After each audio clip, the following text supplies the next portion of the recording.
Ôi giời ơi.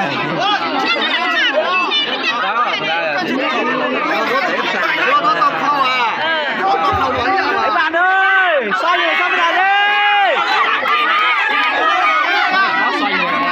Xoay người đây.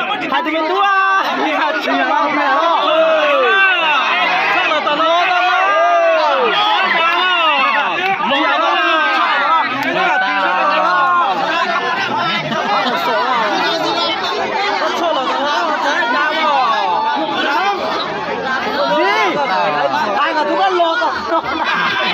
Lọt chị tao à.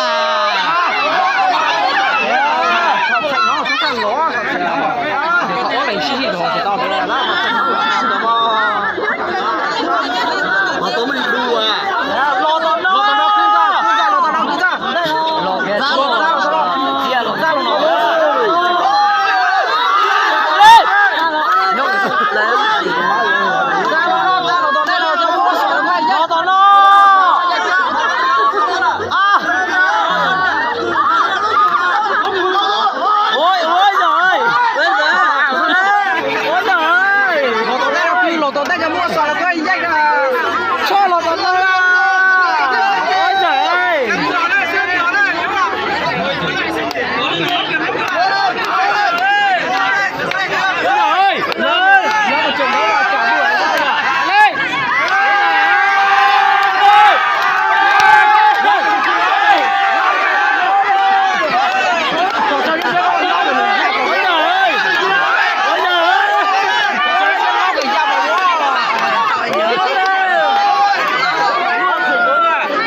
Biết đi là phải quay được.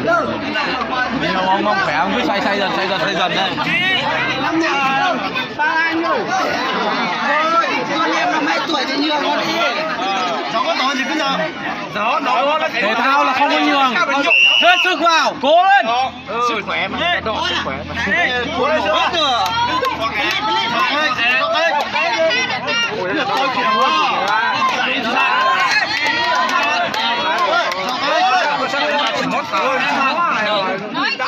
Các bạn tao mà chạy chưa đâu. Sức cố lên. Chỉ đồng ý bằng chất. Cố lên.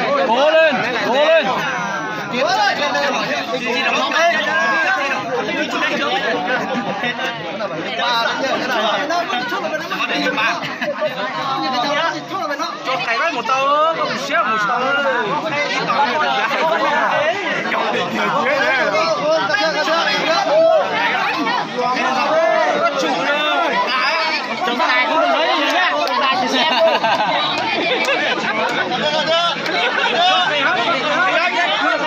Muốn gì cháu lọt phải đó. Phải nói là còn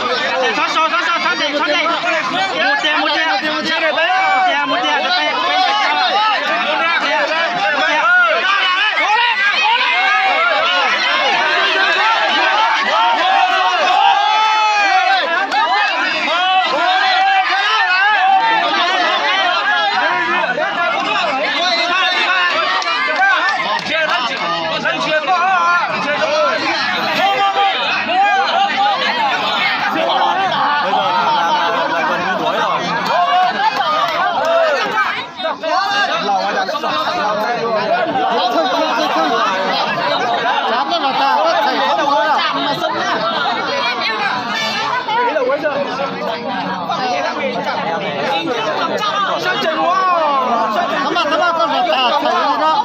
đây đấy cần cầm lại nhá Các bạn chỉ cho là đó. xuống đi Mình chỉ cho là nào dồn sức đi 1 2 3 đấy đấy vào